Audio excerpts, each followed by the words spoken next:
সময়ের কথা সময় বলতে না পারলে মানুষ যেমন কথার স্বাদ হারায়, তেমনি সময়ের দরকারে মানুষ মানুষকে যথাসময়ে না পেলে আগ্রহ হারিয়ে ফেলে।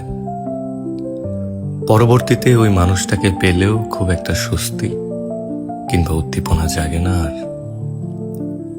সময়ে যা প্রয়োজন ছিল অসময়ে তা আমাদের কাজে আসা আর না আসা একই অর্থ হয়ে দাঁড়ায়। আমরা কথা জমাই মানুষের জন্য মানুষ, আমরা স্নেহময় প্রেম জমাই, অপেক্ষার চাদরে বসে থাকি স্টেশনের পর স্টেশন। কিন্তু যখন অপেক্ষারাও ক্লান্ত হয়, কাঙ্ক্ষিত উদ্দেশ্য অধরাই থেকে যায়।